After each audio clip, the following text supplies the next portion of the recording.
Welcome to the Run Radio podcast. My name's Trina, and my guest today is Brandon Davis, host of the Get Over Yourself podcast. Welcome. Thank you so much. It's a pleasure. So, with my audience, we've got a lot of endurance folks, athletes, people doing things their own way to blaze their own trails. And I know that personally, we can always be our best and worst enemies. So, is Oh, that yeah. kind of what your premise of Get Over Yourself is about? Tell me about that and how it got started. Yeah. So a little bit of framework on how Get Over Yourself began. It's kind of funny. I've been saying this term, I've coined this term since before I can even remember. Back in high school, when somebody would be going through something, it would be kind of the joke I'd tell one of my friends, hey, just get over yourself. It'll be all right. And then it slowly started evolving to a little bit more where I realized that phrase has so much more power than we initially think inside of our lives. The phrase that it's very simple. It's get over yourself, right? And so it started off when any individual goes through a trial. Every single person here on this earth, we have one thing in common. Well, we have multiple things in common, but one of them is we all go through trials. Obviously, some people's trials are a lot more intense than others, but to each their own, right? So we can all take this theory of get over yourself. I went through a trial, I went through a hardship, I'm doing something difficult in my life. It sucks. But if I can get over myself and realize that there's going to be light at the end of the tunnel, that I'll be able to accomplish whatever my dreams are, accomplish whatever my goals are, get out of this kind of pit that I'm stuck in right now. If I can get over myself, then in the end, it'll all be okay. Very simple theory, but when you put it into practice inside of your mindset, it produces wonders. How have you used it in your own life? Great question. So as many of the people can tell, I'm still pretty young, right? Um, and so a lot of my life, and I give credit to my parents for a lot of this. They raised me in a very Christian household where I was able to find Jesus Christ very early on and recognize that my life is very good simply because I have Jesus in it. And don't get me wrong, like I said, everyone goes through their struggles outright. But I feel like as I've been able to apply this theory of get over yourself in my personal life, whenever I'm going through a hard challenge, whenever I'm trying to create a better atmosphere for myself, it has made my life so much more simpler because I recognize that everything I'm going through, the intense struggles, the kind of day-to-day hardships that we all face, in the end, it doesn't really mean anything. It's just creating me as a bigger and better version of myself, which is awesome. When I first, someone had told me one time when I was going through a difficult time, they said, you'll bounce. And at first it seemed kind of harsh. But then I was like, they're right. I'm going to recover. That was actually a tremendously positive thing to say. And so I kind of liken it to what you're saying, like, get over yourself, get it. There are other things bigger, but it can sound harsh when you're down in the pit. So, how do you kind of reinforce someone that it's not a bad thing, it's a good thing that you're going to come up, and this is an encouragement style of getting and dealing with things? Definitely. No, that's actually a very good question. And honestly, sometimes it isn't the nicest way to say it. And I don't intend for it to be very nice either, especially when I'm telling it to myself, right? It's one thing when I tell it to the thousands of listeners on my show to say, get over yourself. They're coming to me and they want to hear whatever I have to say or my guests. They want to hear that right then. But when I'm telling it to me or telling it to a close friend who may not want to hear it at that moment, it could be very difficult, like you said. It could be seeming like I'm being very pushy. It can almost come off rude in a way. But at the end of the day, I mean, you have to be realistic with yourself. Do you actually want to accomplish what you said you wanted to, despite how hard it was going to be? As an example, say I have a friend, very, very close friend of mine, and me and him started doing some challenge workouts together. And he's a little bit overweight. He's not incredibly overweight, but he wanted to get in better shape. And so we started working out together, and a lot of times he would make up excuses on why he couldn't go to the gym to that day, why he wouldn't go on an outdoor workout with me. There'd be excuses out the wazoo. He's a very close friend of mine. And so I found it difficult at first to tell him, dude, like you gotta actually apply what you're saying. You're just speaking words right now. Let's get some action going. And after a while, nothing was resonating. I was trying to be that nice form, like a friend I was. And it wasn't until I really told him, I was like, dude, you need to get over yourself. You have to start doing what you're telling yourself, or you're going to always be cheating yourself. If you can't come and follow through with the one thing you said you were going to do today of going to the gym, how are you going to do anything else inside of your life, accomplish whatever you've set forth? And so sometimes it really does have to be that harsh reality of you have to get this done. You promised yourself you would, so let's get it done. Stop kind of sugarcoating everything. Stop telling yourself it's going to be all right. It's not, unless you actually go out and do this. Yeah, good point. When you were younger and you said your parents instilled, your faith, you've got your strong relationship with your higher power. How do you also feel like this is going to help someone else who might not have that strong base like you've got when it comes to their faith and practicing that? Definitely. And the reason why I preface get over yourself before anything, this theory of get over yourself, like I said, everyone's trials and difficulties that they face inside of their lives are completely different. Trina, what you go through is completely different what I go through. What I go through is completely different from what my wife goes through. And the list goes on and extends to everyone. And I think this concept really struck me. I used to do missionary work down in Brazil right before the pandemic. And as I was living in Brazil, I'm experiencing the culture. I'm living with these amazing people who I'd never met before. I'm speaking their language. I'm eating their food. It's something a typical American wouldn't generally do when they travel outside the country. And I'm living there with these people for 10 months. I'm there. And to put it very bluntly, they live a very different lifestyle than most of us Americans do. Mm-hmm. Their houses are completely different. It's very common to have 3, 4 generations of people in a single house, 2, Mm-hmm. 3 bedrooms, everyone's crammed together. The food, the culture, everything is so different. But one of the things I learned down there, what we as Americans would think, oh, this is a very tough lifestyle. Like it sucks being this crammed together. I hate living this close with my family members. They didn't have a lot of money. Like what we view as a tough lifestyle, to them, that was like pure happiness. They got to hang out with their friends all day. They got to relax and have fun parties together. Like our seemingly American hell, as you can call it, Mm-hmm. it was their biggest joy. And Mm-hmm. so it really put into a perspective for me, like it's all about your mindset. It's what you perceive as to be very good inside of your life, what you perceive to be valuable. That's what truly matters. When did you decide this should be a podcast? Oh, great question. So it was actually when I finished doing missionary work. And I don't know your viewership quite as well as you do, but I'm a very faith-oriented man, and I finished doing missionary work, and I recognized, all right, got to put on my big boy pants again, get back to work. Because that entire time while I was doing missionary work, I wasn't working an actual job. I'd saved up my entire life to go do this, so I wasn't bringing in any income. It was pure service based. And so when I finished and I said, all right, my funds are kind of depleted, I got to go back to the real world and get a job, continue education. This is at the time I was dating my now wife, so I had to pursue that a little bit more. And so I think I recognized in the end, if I didn't put forth this platform, God was kind of putting it inside my head. If I didn't put forth this platform, I was going to be wasting a talent that God had given me, and I was going to be wasting this opportunity to share this message with whoever needed to hear it.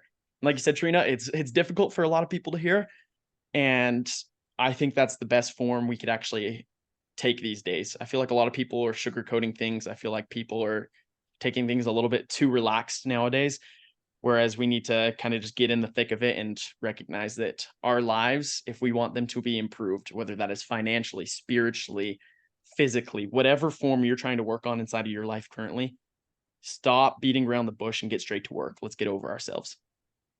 What are the first steps you think someone should take when they're trying to get over themselves? Another good question. And it's funny you mentioned this. I just released my podcast episode last Friday where I kind of just dissected this a little bit. I don't think it's a one size fits all. Mm-hmm. You could be going through something incredibly difficult inside of your life, or I guess I could speak to the audience here.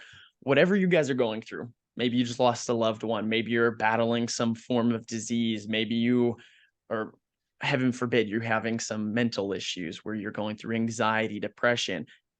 Everyone has their own kind of cues that they go through throughout their life. But if I could give one piece of advice on how you could get started on this journey of increasing your mental state and learning to get over yourself, it would be to simply put yourself out there in situations that make yourself uncomfortable.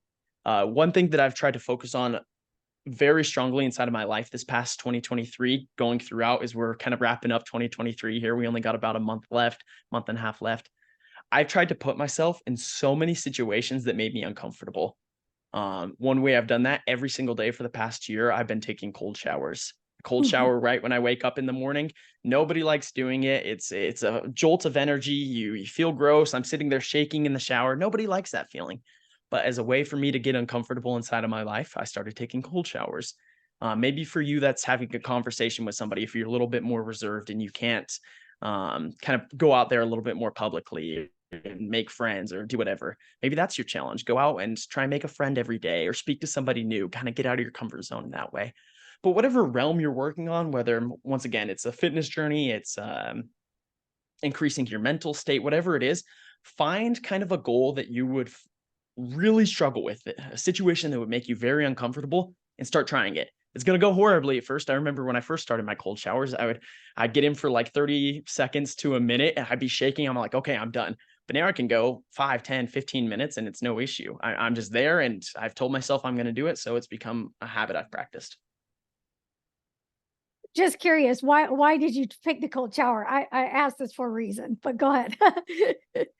I chose I think it's pretty explanatory that is like the worst discomfort you can face, right? When I wake up in the morning, I live in an area where it snows 24/7 during the winter as well. So it's like the water's coming out of the pipes freezing cold. There's no better way to start my day than just freezing my butt off. Cause I know if I could handle that difficulty, I could go throughout my day and face whatever difficulties life throws, because we all know life throws a lot of them our way. It does constantly. What is your target age demographic when you're talking about these things? Because like you said, you're young and I feel like some people could be like, what's this kid know? He's probably not been through enough yet. What do you say to that? And who is your general target age group? My general target age group as far as the cold showers or the theory of get over yourself? Get over yourself. Gotcha. Gotcha. Sorry. We Yeah, I we went didn't on a really tangent with follow the up. cold Yeah, showers. I I wasn't did. sure. The cold showers, I had read that for some recovery and stuff, and I was like, I did also try it. It Oh was yeah, miserable. And I thought, well, I've done it. I tried it. I did it, and it's not doing anything. So I'm back to the warm. I So, gotcha. No, I'll throw in this plug real quick. I'm a yeah. firm believer of saunas and cold showers. And I know that's kind of like the trendy thing to be doing nowadays. Um, I had a shoulder surgery last year and I Ah, fully accredit my healing and success. Obviously, you have to put in the work at the gym and the physical yeah. therapy and whatnot. But as far as how fast I was able to recover, I fully put that to cold showers, increasing my blood flow and the circulation that my area was getting, my shoulder Yeah. area, as well as the saunas where I could target specific areas. Nice. So that's Good. my Yeah. personal plug. Good to know. Thanks for sharing. Yeah. But going back to your original question here, yes, I am younger than probably a lot of the audience. Heck, even some of the people who listen to my podcast are older than me. Yeah. And it's funny, I get on my Instagram DMs whenever somebody messages me, I get this question quite a bit. What experiences have you gone through? And I'll answer with this. Life's experiences are only as good as you're able to make them out to be. If you're going out inside of your life and you're sitting at home, you're not progressing, you're working the dead end job that you've been trying to get out of for years, but your boss promises you have the promotion coming up next month. That is the situation you are always going to be stuck in. In my life, as I mentioned, I am constantly seeking to be uncomfortable, jumping into the unknown, trying a different practice, a different lifestyle, a different competition, challenge, whatever you want to call it right then. I'm constantly seeking to do something new. So when I challenge my listeners on my show to get over themselves, and then obviously in each episode, we dive into a specific concept on how they can improve their lives. It's not like I'm just sitting here speaking to the choir and saying, all right, you guys go do this. No, it's something I'm personally living. And it's something that when I say it to somebody else, it's something I've practiced. So for instance, something I'm currently doing. Are you familiar with 75 Hard, Trina? Mm. It's a physical fitness journey and mental journey where you have to do 2 workouts a day for 45 minutes. You have to read 10 pages in a book, abstain from any alcohol, focus on a diet. There's kind of a whole checklist of things you have to do. And I had a guy on my podcast who did this exact program, the 75 Hard. And as you speaking on it, it's before I had ever done it. And I was thinking, wow, this guy knows what he's saying because he's actually done it before. So that's the same theory I try and take inside of my life and especially on my show. If you haven't lived it, you shouldn't be speaking on it.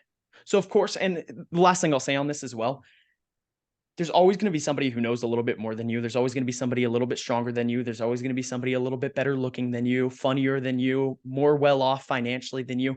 There's always going to be somebody ahead of you. You can't hit every single area perfectly inside of your life. But if you actually try and just improve and put yourself out there on one area and work until you've become proficient or advanced in that area, then people will start coming to you for advice on that area. You become a master in that one specific area, and then you move on to the next and the next, and it just keeps going on. What's one of the shows that you've done that you've had the most impact and you've seen the most influence on from? As far as episodes go on the Yeah. podcast, or Yeah. let me think on that for a second.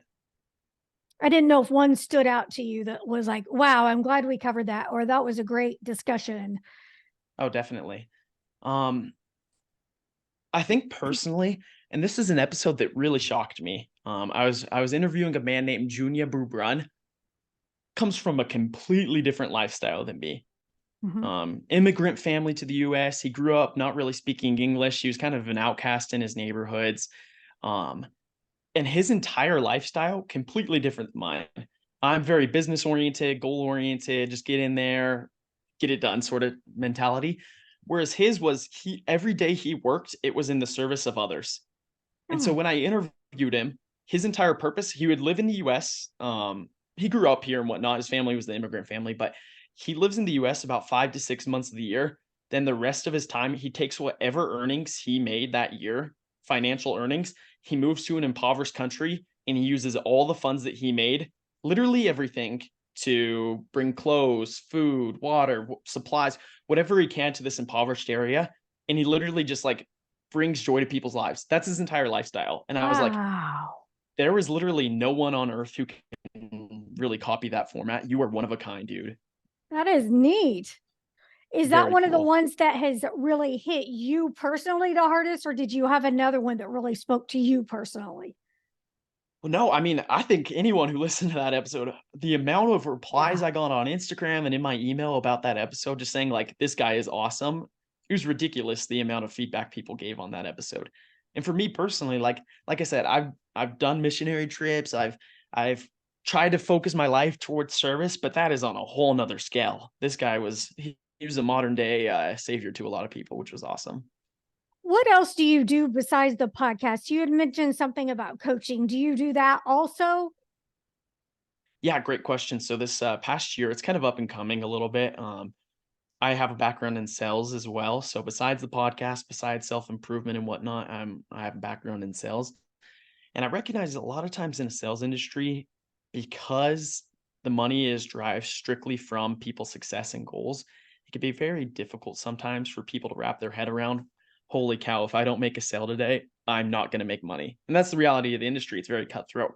But at the same time, because people are constantly struggling in their mentality that, oh gosh, if I don't make a sale, I'm not making money, or I need to provide a great service to this customer, whatever it may be. I saw there's an opportunity to kind of dive into that industry and help them recognize that just because you didn't make one sale one day doesn't mean you're not going to make it the next. Just because you struggle today doesn't mean it's always going to struggle the next time. So as far as my coaching and consulting goes, very up and coming, but I was able to work with a team this past summer who goes out and their sales force.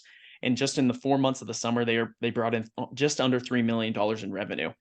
And as I worked with a lot of these individuals one-on-one, it was amazing to see their growth from I had zero sales for the first half of the week. And then after meeting with you and just recognizing literally all my sales ability was coming from inside my mind, I was able to transform zero sales into 6 sales by the end of the week, which is just awesome. Very gratifying to see success towards them. When you were doing mission work, did you plan to do that longer? And I'm sorry, the pandemic is what kind of derailed that. Yes and no. I mean, it's Okay. kind of funny the whole situation. When I was living down in Brazil, I was fully expecting to be there for about 2 years. Uh-huh. Once again, this is learning the language, this is embracing the culture fully. I lived with a bunch of Brazilians at the time. There's a few of us Americans, so there's a bunch of Brazilians, so it was a great experience. And I remember the first time I heard about this thing called coronavirus. I was sitting at this guy's house. We had just kind of done a service project for him. And this is at a point where my Portuguese is, I went down to Brazil speaking no Portuguese, absolutely zero. And I went there and I learned it. And so about month 6.5, 7 of living down there, this guy tells me, "Oh, some people were trying to eat bats, and there's this weird virus going around." And I didn't understand what the word for bat was. And this guy's trying to explain it to me, and I don't know what the word for bat is in Portuguese. And so finally, it was funny how he describes it. He goes, "Batman, Batman," and he starts going like this. I was like, "Oh, you're talking about bats, like the superhero Batman." And so that's the first time I hear about COVID. And then about 2.5 months later, all of a sudden the entire world is shut down.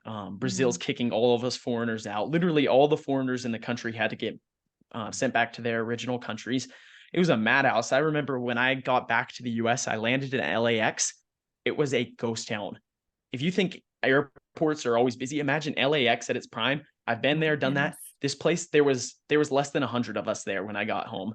No workers, nobody driving through. My old man came and picked me up, and I walked straight to his car and I was like, "Hey, how's it going?" Hadn't seen him for 8 months. It was a very unique experience. But and then after a couple months of everyone kind of settling in, everyone kind of doing the work from home, figuring out what COVID even was, I was able to actually go out to Texas and do about another year of missionary work out there. Very different because there's a lot of online and interactive ways that Yeah. weren't in person. So definitely switched up a little bit. What was your plan if if not interrupted by COVID? What was your plan when you got back and when you were done? What were you thinking might happen as When I far finished my as missionary work, yeah, yeah. honestly, my life has gone somewhat according to plan. I consider myself a major planner, and so I'd like to say it's kind of gone according to plan. I mean, I married my sweetheart, which was awesome.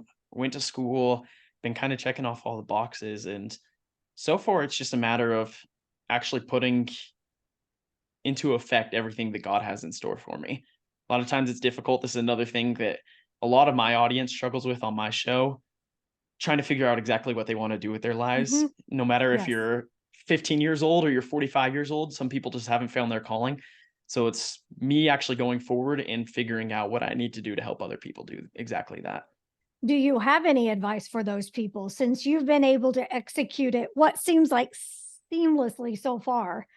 What would you say to the many people that do just struggle with feeling like they have that particular calling? That's another really good question. And as funny as this sounds, and probably use this phrase a lot inside of your own life, fake it till you make it, right? Mhm. I know personally, sales is never like an industry I wanted to settle in for as far as work goes. And I found great comfort in it, and I'm ready for my next journey. I'm experiencing that actually currently where I'm on to the next thing.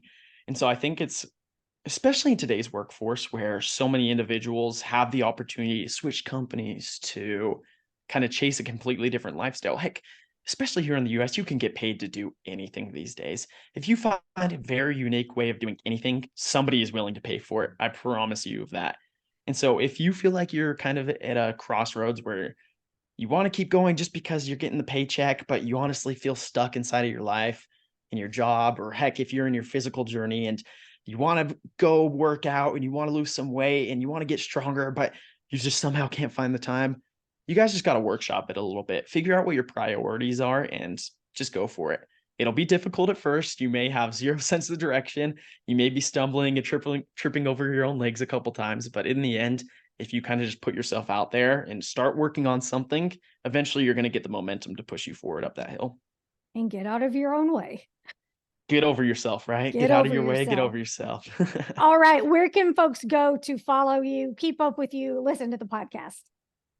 Yeah, as I sent over Trina my links to my social medias, if you guys have any questions, you could follow me on Instagram or anything on there. It's get over yourself underscore podcast. Come check out my show if you guys are interested. As always, I'd be happy to answer any questions you guys might have about ways you can kind of improve your own personal lives and kind of kick it up a notch in your self development. Once again, whether that's financially, physically, mentally, spiritually, whatever aspect, I'd be happy to talk on. At the end of the day, it really is just a mindset thing. So if you can kind of tell yourself you're able to do it, I promise you, you will be able to. Sounds great. Thank you so much for sharing, Brandon. Appreciate your time. Thanks, Trina. Be sure to listening and following along at runradio.net.